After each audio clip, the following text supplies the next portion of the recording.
were never supposed to hear this.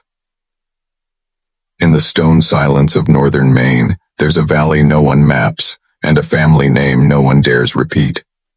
The locals call it the Hollow of the Sightless, not because it's dark, but because the children born there had no eyes. Not covered, not closed, nothing. Just smooth skin where vision should have been.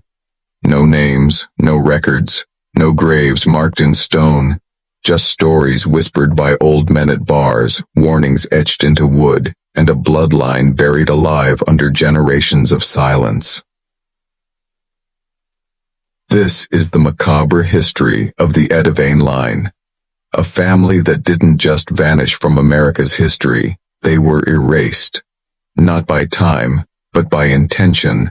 Because when you find out what they were trying to preserve, you'll understand why the government, the church, and the bloodlines above them needed it all to disappear. This isn't urban legend. It's not internet creepypasta. It's real. And what you're about to hear is more than disturbing. It's forbidden. But before we descend further into this horror, tell me in the comments, what country are you watching from? And what time is it for you right now? Because when people watch this kind of story matters. It's not entertainment. It's transformation. Now listen closely. The Edevanes weren't poor. They weren't forgotten hill folk. They were landowners, heirs to an old European lineage that traced its roots back to Black Forest alchemists, Spanish inquisitors, and an Eastern cult that believed names were chains, and eyes were sins. They believed the world was corrupted not by action, but by sight. That to see the world was to be poisoned by it. And so they began a tradition, to birth children who would never see, never be tempted, never be led astray by the illusions of flesh. It started as ritual. It ended in horror.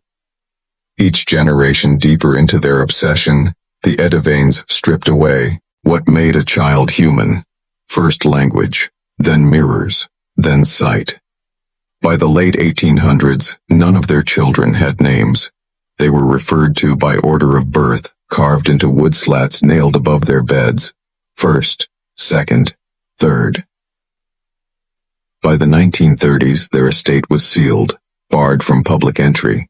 But one man, a postman, swore he saw a girl in white standing by the window, blank face, twitching head, and the softest knock against the glass, no mouth, just breathing. He never returned to the property, and neither did anyone else. Because what was happening inside the Edevane estate was something older than madness. It was devotion. They worshipped silence. Not metaphorically, literally. In the Edevane estate, silence wasn't just a rule, it was a religion. Every creak of a floorboard was punished. Every whispered word was a sin. From the moment a child could crawl, they were taught to communicate only through breath, through rhythm, through the soft tapping of bone against wood. But there was more. Hidden beneath the estate, through a trapdoor veiled in rotting carpets, lay a chamber the family called the still room, a place where sound died, not by insulation, but by something far stranger.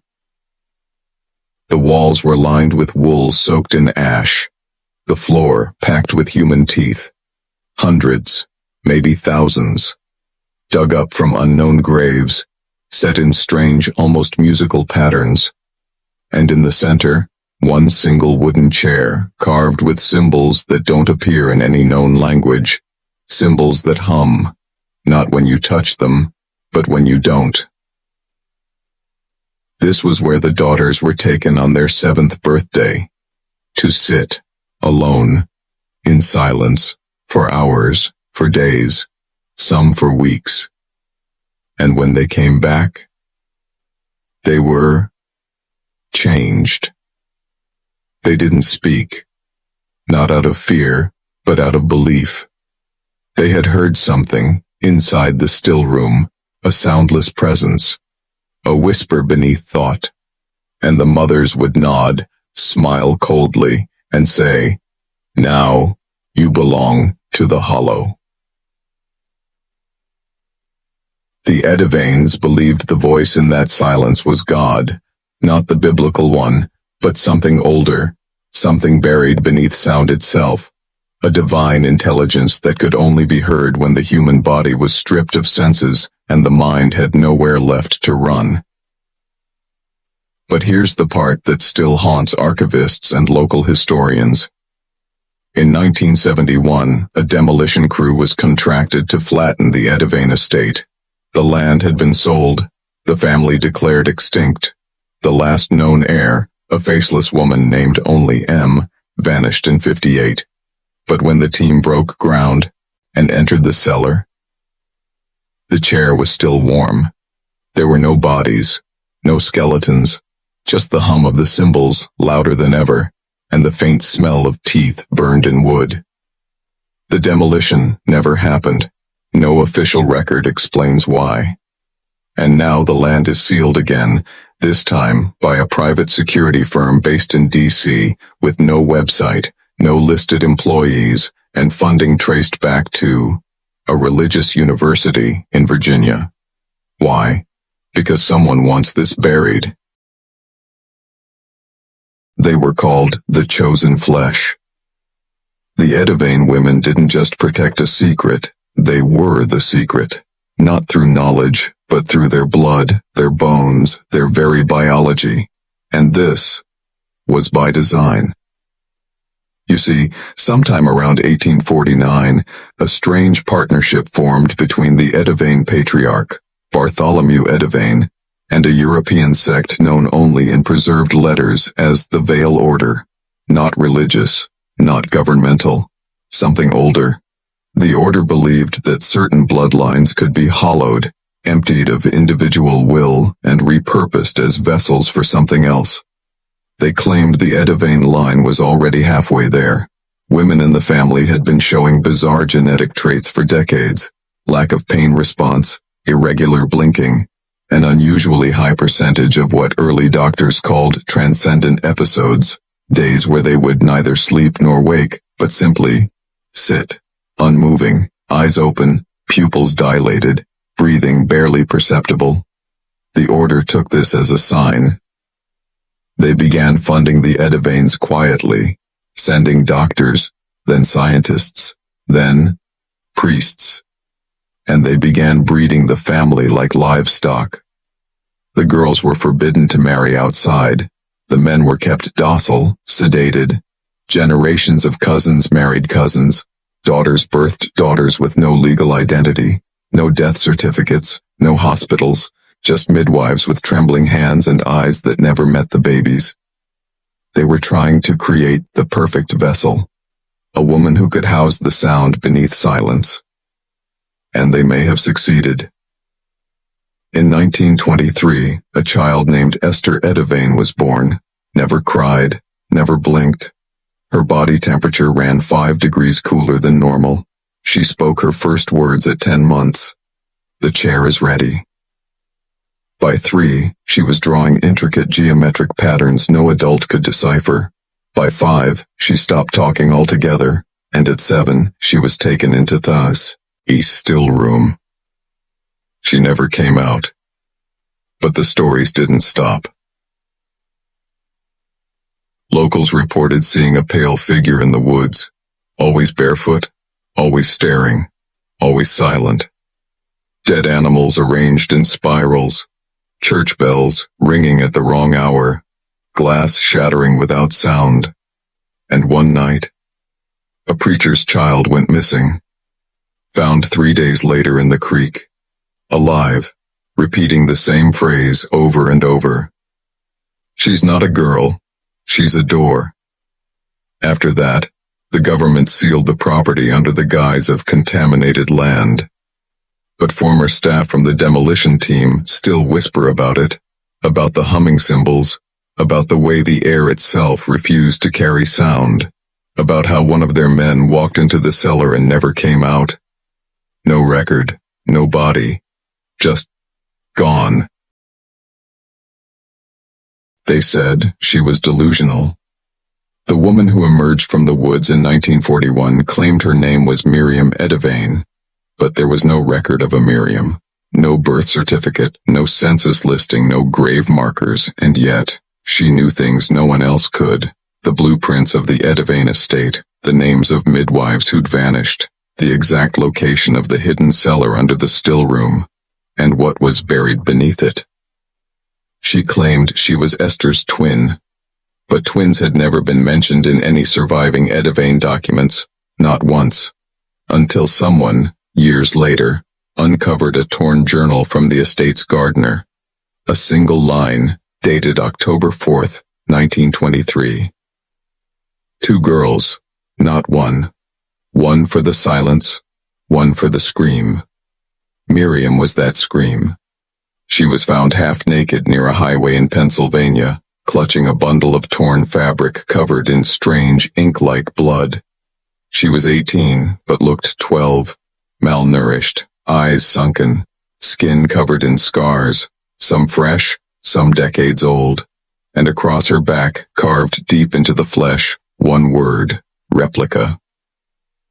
At first she spoke only in whispers, unintelligible, then in symbols, then in names, dozens of them, names of girls no one had ever heard, until genealogists and amateur archivists began digging through closed courthouse records and unlisted cemeteries.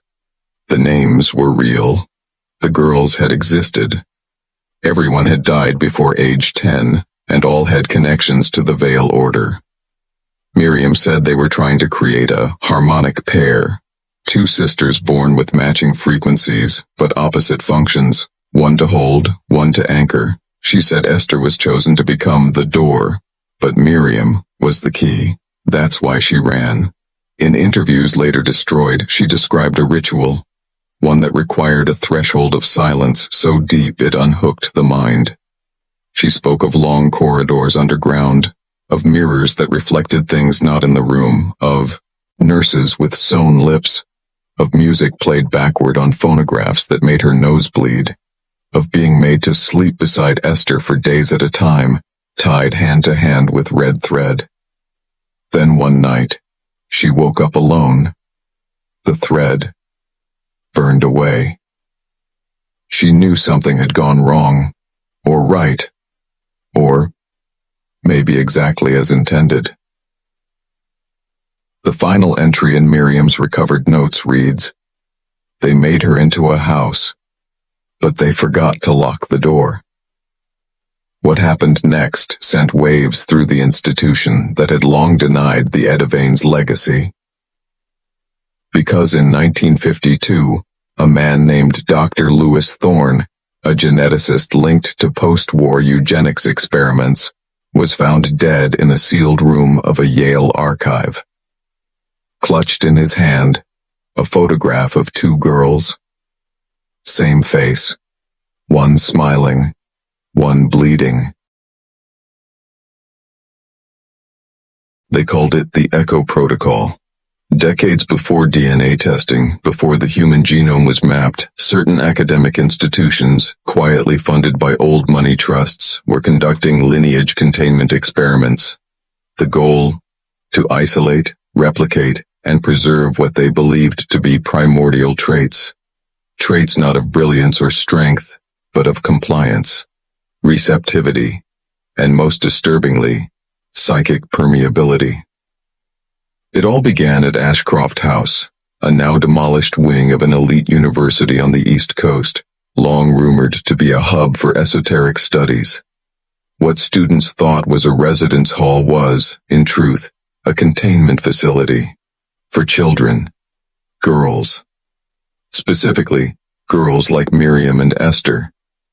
Documents unearthed from a private estate sale in 1987, sold by the last living member of the Caraway line, revealed a ledger titled The Echo Protocol. Inside, lists of paired siblings, mostly twins, always female. Their last names matched no known families, yet all bore traits of high inbreeding. Webbed fingers, fused spines, translucent skin, mirrored left-right dominance. Several had been artificially conceived.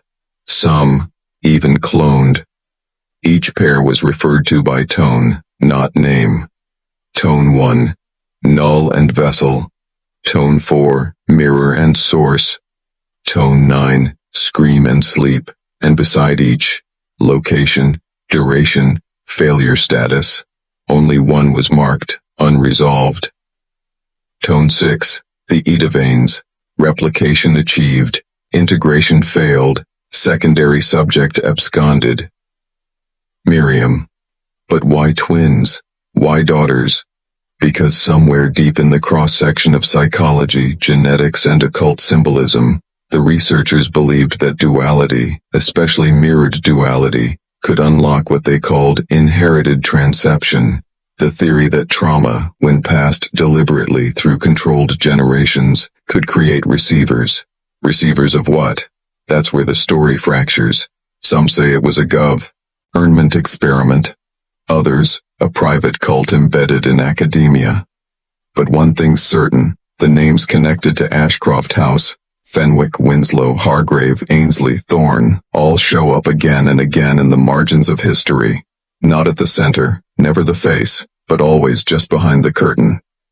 You've seen their foundations, their universities, their art grants, their lobbying firms, their hospitals.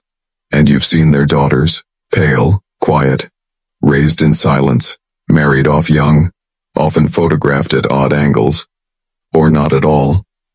It's said that one successful twin pairing led to a woman who could recite memories not her own. Another, who spoke in reversed English while asleep. One girl was kept in complete darkness until age 11, then displayed at a charity gala like a living doll. They were bred to hold something. And if Miriam was right, it wasn't meant to stay human. Because as these experiments collapsed, one by one, the girls either died or vanished. Only fragments remain, medical notes, charred photographs, cassette tapes with warped lullabies, and always, the name Edevane whispered like a glitch in the record. It's easy to think this ended decades ago, that once Ashcroft House was bulldozed, once the Edevane name disappeared from the ledgers, the nightmare was over. But look again. Not at the headlines, but the margins. Because the Echo Protocol didn't die. It adapted, and the bloodlines behind it didn't vanish. They went digital, corporate, curated, and more dangerous than ever.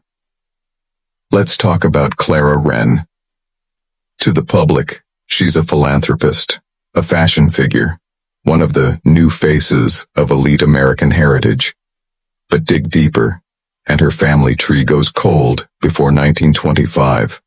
No census records, no immigration trail, only a series of sealed birth certificates, notarized under private trust. She speaks 6 languages fluently, but claims she never studied them. Her childhood photos don't exist before age 9, and her mother? A known patient at Belgrave Wellness, a facility once owned by the Winslow Trust, the same trust linked to the Edevane experiments. Still think it's coincidence? Let's keep going. Amelia Dane, political strategist, CEO, podcaster. In her memoir, she mentions being raised by 2 mothers and a brother who wouldn't speak. She laughs it off. But in archived forums from 2002, a user under her childhood alias posted frantic messages. They said we're the last pair. My mirror sleeps with her eyes open. Why can't I forget things I didn't live? The post was deleted, her account scrubbed. 2 weeks later, Dane received her first fellowship, fully paid by the Ainsley Heritage Foundation. What's the pattern? These women are highly placed, carefully sculpted, always connected to old institutions with vague legacies. Their public personas are bright, aspirational, but there's a coldness beneath it, an uncanny precision. Their voices measured, their affect flat, their personal stories too clean, as if written. And here's where it gets darker. Recent leaks, ROM, a private genetics lab in Delaware, anonymized under federal protection, mentions something called Line 13 Feminis, a modernized continuation of twin-line testing focused specifically on female epigenetics. The funding, traced to shell companies, connected to the Caraway, Thorne, and Wren families. The report warns of behavioral partitioning, non-local memory, and psychotic latency under stress. But the conclusion is what chills. Line 13 subjects demonstrate residual echo. Subjects have dreams of rooms they were never in, recite phrases in extinct dialects, report being watched when alone. Subjects do not retain maternal bonding. All have identical EEG anomalies, regardless of upbringing or geography. Identical. Across the country. Different names, same pattern. You've seen these women on panels, in documentaries, on covers of wellness magazines. They represent progress, empowerment. But behind the manicured smiles, genetic ghosts flicker. Not all of them know what they carry. But some do, and those that do are still loyal to the protocol.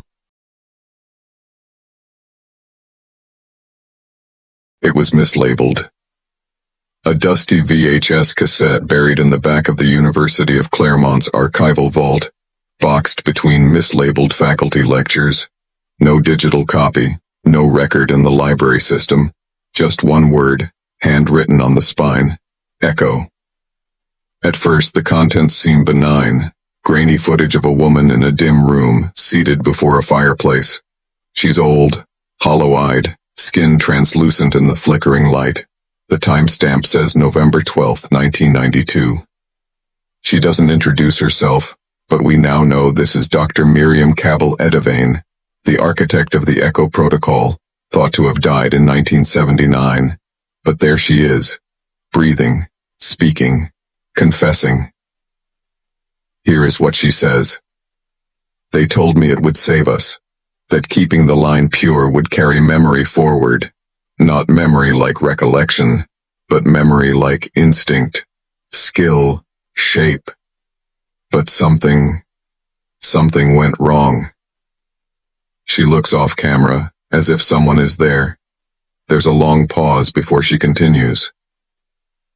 The girls. They stopped dreaming. At first, we thought it was sedation. But then, one began speaking in an archaic Welsh dialect no one had taught her. Another described a birth that matched mine, details no one could have known. And one, she looked at me and said, I remember your first husband. I was 12 when I met him. The video flickers. A long silence. Then she leans closer to the lens. They're not just remembering us. They're becoming us. Every generation a deeper echo. A mirror that doesn't know it's a mirror. We didn't preserve the bloodline, we trapped it. And now, we can't stop the reflection. She begins to cry, silently, violently. I tried to end it. I did. The last pair, I set them free. I sent the warning. But the others, they have money now. Institutions, branding firms, DNA patents. They've made the protocol beautiful. The tape cuts. Black screen. Then 5 words. You were never outside the... For decades, this footage remained hidden. But in March 2019, a film student digitizing old material accidentally uploaded a portion of it to a private Vimeo account. It was online for 7 minutes. In that time, over 600 unique IP addresses from DC, Langley, Cambridge, Geneva, and Buenos Aires accessed the file. Then it was removed. The student? Gone. Transferred, apparently. No trace of her current location. Her family refuses to speak. Her old dorm room, now empty, with the door sealed by the university for asbestos inspection. But here's what matters. One person downloaded the file before it vanished. A Dutch linguist. He transcribed every word and published it anonymously. That blog post? Still live? It's been reposted in mirrored forums, passed like folklore in corners of the internet filled with old blood researchers, rogue genealogists, and whistleblowers. They call it the womb that echoes, and in it are names, phrases, genetic markers, even coordinates. The theory: that line 13 feminists, the supposed end of the protocol, wasn't the end at all. It was the activation. A generation bred to mirror the minds of their ancestors, to walk the world with someone else's instincts, to carry forward power, rage, and memory not theirs, but inherited. Some believe these women are unaware, that they're puppets programmed by Lineage. Others believe a few have awakened, and now, they're looking for the others. It's not on any map, not the real ones anyway. The town is called Marrow Creek, tucked between unmarked forest and federal land near the Virginia-North Carolina border. Population, officially 0. But satellite images from 2004, 2009, and 2017 all show the same strange detail. Smoke, rising from 2 points, identical spots, every time. That's not a coincidence. Because according to declassified census memos, Marrow Creek was once home to a closed eugenics colony registered under a shell charity called the Viridian Foundation for Women's Health. The foundation no longer exists, neither do its founders. But property records show that the land was never sold. It was inherited by twin girls. Born June 6, 1966. Their names were Nora and Elizabeth Jarrow, daughters of a nurse and a man with no listed family, no medical history, and, according to the intake forms, a speech pattern inconsistent with external linguistic norms. He didn't speak English or any known language. But Nora and Elizabeth did. By age 3, they were writing in Greek. At 5, they began mirroring each other's movements perfectly, even when separated by walls. One researcher wrote, "It's like watching a single consciousness in 2 bodies." By 8, they vanished. The official story? Adoption. But there are no records, no court dates, no signatures, and yet, payments kept going to the foundation for another 12 years. That's not child support.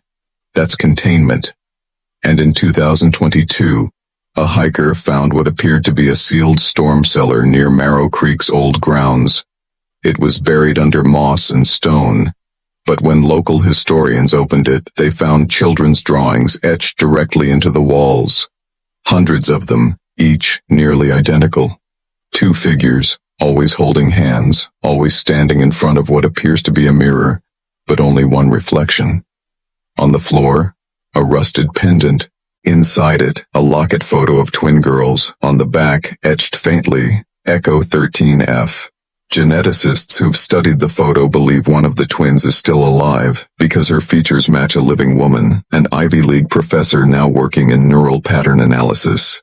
She's given TED Talks, published best-selling books on memory, built AI systems meant to predict ancestral behavior. Her name, Dr. E.L. North, no known family, no record before age 16. And yet, her DNA was flagged during a routine genealogy test for containing pre-CRISPR modified traits, the kind seen in Cold War experiments. She declined to comment. But in her last book, published in 2024, there's a strange quote buried in the acknowledgments. It reads, "We are the daughters of daughters, and the reflection does not end with us. It waits." It started with a blood test. In 2019, a quiet lawsuit was filed in Delaware, sealed within 48 hours. The plaintiff? A biotech analyst from a private ancestry company. The defendant? Not an individual, but a group of shell corporations tied to NorthGen Analytics, one of the world's largest genome data firms. The allegation? That NorthGen wasn't just mapping consumer DNA. They were tracking bloodlines tied to a forgotten registry, one labeled Echo Class Female, Gen 12 through Gen 16. These weren't ordinary ancestry results. They were flagged not for traits, but permissions. In plain terms, some women's genes triggered access to private research servers connected to DARPA, to old Department of Energy contracts, and, most disturbingly, to a series of foundations operating under names like the Pedigree Trust, Marrow Institute, and Heritage Integrity Labs. All defunct. Or so we thought. Because in 2020, a whistleblower leaked 3 terabytes of internal memos, showing that NorthGen was part of a long-chain inheritance protocol, not financial inheritance, biological. The files listed over 9,000 female subjects across 5 decades, each tagged by psychological profile, reproductive viability, and a code called Lux 9-2. Most of these women were unaware, but some were complicit. Board members, donors, even university deans, all descended from the same 14 surnames, names etched into American universities, think tanks, and yes, women's leadership programs. Because the experiment had evolved. The goal wasn't just to preserve a bloodline, it was to engineer legacy. Train women to ascend, to blend in, to lead, but within constraints, within the blueprint. One internal memo from 1997 reads, Echo class females display high pattern recognition and social mimicry. Those that survive early-stage decay are capable of controlling group dynamics from within, without detention. The future of leadership is hereditary, guided by invisible hands. This wasn't a theory. This was policy. Scholarships were funded, marriages arranged, and when subjects started asking questions, they were discredited or quietly placed on medication regimens that made memory fog inevitable. We don't know how many are still active, but we do know this. In 2023, Dr. E.L. North gave a closed-door lecture to NorthGen executives titled Inherited Influence, Programming the Next Century. That lecture was leaked, and in it, she says one chilling thing. You can't manufacture leaders, but you can breed them.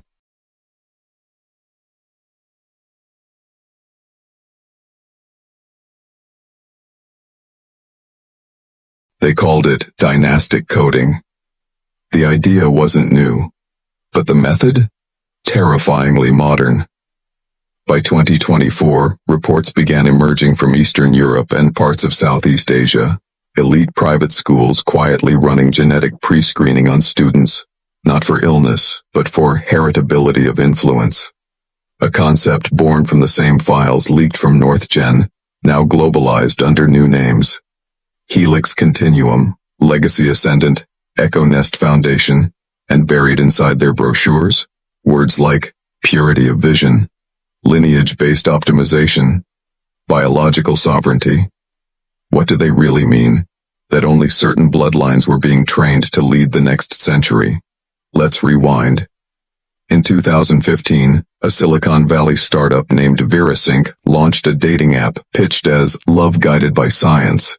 But what users didn't know was that VeraSync's premium algorithm didn't just use preferences or personality. It quietly cross-referenced ancestry databases, not just for compatibility, but for legacy matching. The app's top-tier members were all from select families. Many had unknown ties to the same bloodline experiments we discussed in Section 9. This was matchmaking with an agenda. You think that's far-fetched? By 2020, VeraSync had merged with a fertility analytics firm. That merger was funded by Trask Holdings, a shadowy group tracing back to Cold War-era psychological experiments. What they created was called Gene Loop, a service that claimed to optimize IVF success. But in leaked slides shown to investors, Gene Loop bragged about something else. Cross-generational influence retention, projected leadership viability, emotional conformity, probability. These weren't babies. These were engineered descendants. The program ran quiet trials, dozens of children born through anonymous surrogacy contracts, raised by adoptive parents, some wealthy, some not, all monitored.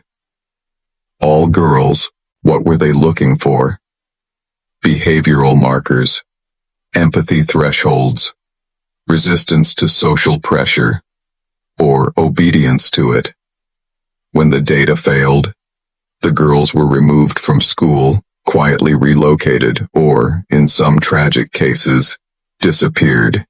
The official line was medical complications, but internal records revealed a different term: incomplete impression. This is where it all ties together. From the hollow-eyed girls of Appalachia to the eerily perfect heirs of modern elites. This wasn't just about inbreeding anymore. It was about designing lineage, replacing free will with direction, replacing randomness with ritual, taking centuries of eugenic obsession and running it through AI, gene tracking, and behavioral programming. This isn't science fiction. It's happening, quietly, elegantly, with billion-dollar funding and a smiling face.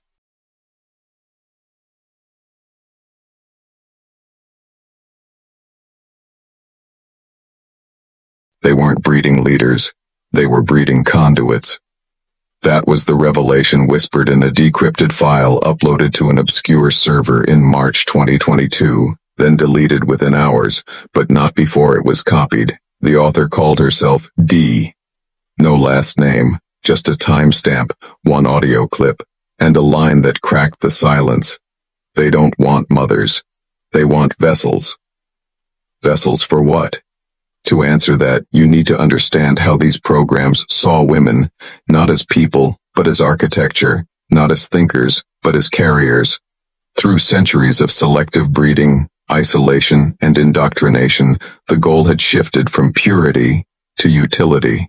They wanted women who could carry certain traits without question, women who could give birth to something very specific. And what was that, exactly? According to the file, the goal was what they called concordant cognitive resonance. It's a sterile phrase for a terrifying idea, shaping a child's brain not just genetically, but spiritually, creating a kind of human antenna, someone who could receive, absorb, and act on programming far deeper than logic or emotion. Let me repeat, they weren't engineering personalities. They were engineering receivers, and daughters, unlike sons, were easier to mold for this purpose. Generations of obedience training, quiet compliance, groomed to reflect, not resist. But sometimes, they did resist. D was one of them. She was raised in a house with no mirrors, taught that she had no name until the family decided what her role would be. Isolated from media, fed a curated version of history, where inbreeding wasn't a flaw, but a sacrament. At 14, she began asking questions. At 16, she tried to run. She was pulled back in, told she'd been chosen. On her 18th birthday, they brought her to an underground retreat outside Sedona, Arizona, one of many sites operated by the ArcLight Group, a quiet consortium with roots in Cold War behavioral research. What she witnessed there, medical experiments, sensory deprivation, sleep programming, girls her age and younger, strapped to beds, headphones on 24/7, eyes fluttering in REM sleep for days at a time. Why? Because they were being taught things they wouldn't remember consciously. They were being coded. D escaped through a nurse who had seen it too many times. She got out, documented what she could, and went dark. Her last message came as a video file, a whisper in a room full of static. They believe the future will be born through silence, and that the loudest voices come from the most broken wombs. That was 3 years ago. No one has heard from her since. They call it a trust. But it's not for retirement, not for charities, not even for estates. It's for control, for continuation, for concealment. The Sable Trust was established in 1892, on paper, as a benevolent fund for fallen daughters of good breeding. But dig into the signatures, and you find names tied to boarding schools, mental hospitals, and closed-door birthing homes that don't exist on any current map. Here's what makes it terrifying. The money never ran out. Adjusted for inflation, the Sable Trust today holds over $3.7 billion, and it's only one of several. These funds don't advertise. They don't have websites, but their fingerprints are everywhere. Quiet donations to elite universities, endowments for psychiatric retreats, land purchases in remote Appalachia, funding for legacy preservation through anonymous genetic studies. They call it philanthropy, but the records show something else. Each trust entry is tied to a girl, usually under 21, often declared unfit, ill, or simply missing. A payout follows, a relocation, sometimes even a death certificate, without a body, always under the veil of medical confidentiality or institutional care. The girls don't come back, and the families? They're paid in silence. This isn't rogue behavior. It's patterned, systematic. Every time someone tries to follow the trail, a journalist, a caseworker, a grieving parent, it ends the same way. Gag orders, settlements, careers ruined. One woman, a former forensic accountant from Chicago, traced a portion of the Sable Trust's assets to shell companies in the Caribbean. She claimed these companies were connected to real estate developments built over old asylum grounds where unmarked graves still surface after heavy rain. 2 weeks after going public, she was arrested on tax fraud. All charges were later dropped, but she never spoke again. There, as one last thread to pull. In 2021, an anonymous whistleblower leaked internal memos from a genetics lab in Virginia. The project name, Echo 9. Funded in part by a private donor with ties to one of America's oldest political dynasties. The lab was studying multi-generational cognitive carryover, a clinical term for inherited trauma and behavioral imprinting. But the donor's request? Find out which girls transmit it strongest. Not which ones survive it, not which ones overcome it, but which ones carry it through. Because the real goal isn't to erase the past, it's to rebuild it in new skin. Your neighbor, your co-worker, the girl at the coffee shop who never blinks and always wears long sleeves. She might be part of the new generation, the re-engineered vessels, and the trusts are still paying. So when you hear that echo in your walls at night, or feel that cold draft despite the heater running, you might not be alone. You might be standing on a story that was never meant to be unearthed. But now, it is.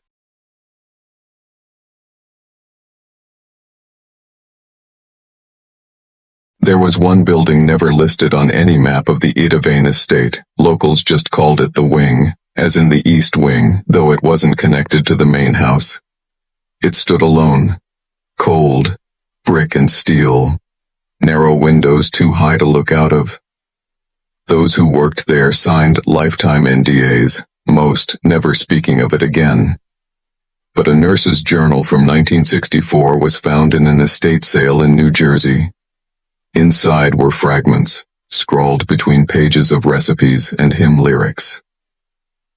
3 girls arrived this morning, ages guessed at 13, 15, and 19.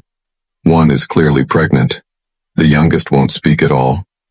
The name tags on their gowns were sewn shut. She called them the breeders. Not in cruelty, but because that was the term used in the internal documents she found. Girls selected from family branches deemed viable, isolated, medicated, and impregnated through controlled lineage pairings. No names, no visitors, no choice. They weren't expected to raise the children. They were just expected to survive long enough to carry them. The journal describes a locked corridor with numbered doors. Behind some, girls who hadn't seen daylight in years. Behind others, nothing but beds with leather straps and machines that hummed at night. No birth records exist from this wing, but a medical shipment invoice dated October 1972 sent to a private train car near Asheville, listed obstetric restraints, QT-12 neonatal ventilators, QT-6 formaldehyde 55-gallon drum, and the recipient, Sable Holdings, Maternal Contingency Division. The journal ends abruptly. Its last entry reads, "One girl screamed so loud tonight it cracked the overhead bulb. Her voice didn't sound human. It sounded bred. No one knows what happened to the nurse. Her name never appeared on census rolls after 1967. But stories persisted, of pale women with stitched scars appearing in town clinics, dazed, unable to speak their own names, always vanishing before follow-up. This wasn't folklore. This was design, and the wing, it was just one. Because across America, old maps have buildings long since razed, but the foundations, still there, still cold, still humming. It was an archivist in Vermont who first noticed the pattern. Girls born across decades with no birth records, no school enrollment, and no traceable parentage, but with identical sleep behaviors. He was researching rural orphanages defunded during the Reagan era when he stumbled across incident reports labeled simply, "Unquiet wards." These weren't tantrums or trauma responses. These were coordinated. Every girl, between ages 6 and 11, would begin to speak fluently in Latin while asleep, regardless of background, ethnicity, or known language exposure. The words weren't random either. They were fragments of old Roman medical texts, specifically those concerning eugenics and purity laws. One transcript, recorded by a Catholic nun in 1979, read, "Corpus servari per sanguinem, filiae mundi silentium ferant." The body is preserved through blood. Daughters of the world must carry silence. The dreams were followed by extreme physical reactions, bleeding from the ears, sudden bruising with no trauma, severe memory loss upon waking. Doctors called it mass hysteria. But when tests were run, something darker emerged. These girls, often adopted through private agencies or placed into institutional care, shared a nearly identical mitochondrial DNA strand, not just similar, cloned. It traced back to a single donor line, last recorded in the genealogical archives of the Edevane family in 1834. Someone had harvested that bloodline, preserved it, replicated it, and released it into new bodies through new names. The archivist went public in 2012. He disappeared 6 weeks later during a train transfer between New Haven and Trenton. His apartment was found empty. His hard drives melted from the inside. But his notes survived, uploaded anonymously to a private forum. Inside them was one final claim. He believed the dreams weren't just language echo. He believed were commands, passed from mind to mind through blood, hidden in the folds of the unconscious. And now, a new generation of girls is reaching dream age. So if your daughter starts sleep-talking in a language she's never learned, if she draws circles filled with ash and birds with no eyes, if she stops recognizing her reflection, you might want to ask who really gave her life, and why. There's one last detail buried in the Edevane records. A passage, handwritten in the margins of a 1901 family Bible, barely legible beneath a pressed moth wing. They walk among us now, but they cast no shadow before flame. At first it read like metaphor, a poetic flourish from a grieving mother or a guilt-ridden priest. But it wasn't poetry. Over the past decade, eyewitness accounts have emerged from across the U.S., small towns, border cities, abandoned mining camps, describing women who appear in sudden storms. Always barefoot, always carrying something wrapped in old silk, always silent. In some reports, they're seen only in photographs, blurred at the edges, untraceable by facial recognition. In others, they show up at funerals of people with no known family, placing single white stones at the grave, then vanishing. Security footage malfunctions in their presence. Light bends oddly around them, and in rare cases, their shadows appear to fall away from the sun. One fire marshal in West Virginia described a girl found after a church blaze, no burns, no injuries, but she was covered in soot. When asked her name, she whispered, "I wasn't named. I was preserved." She was taken into custody. No one knows what happened to her after that.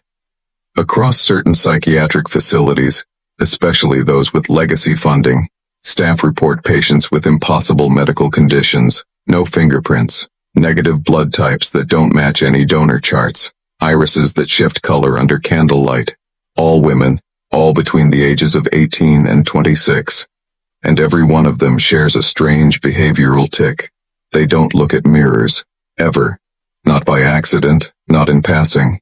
Some actively cover reflective surfaces with tape or bedsheets. It's said they're waiting, not for rescue, but for reunion. Because the Edevane legacy wasn't meant to be forgotten, it was meant to be scattered, read, seeded through generations, hidden in plain sight. And now, the pattern is closing. If you feel watched in a room alone, if you see a pale girl standing in your headlights who disappears when you look twice, if your reflection seems slower than your own movements, don't ask questions. Just leave. Because some stories don't want to be remembered, and some bloodlines never forget.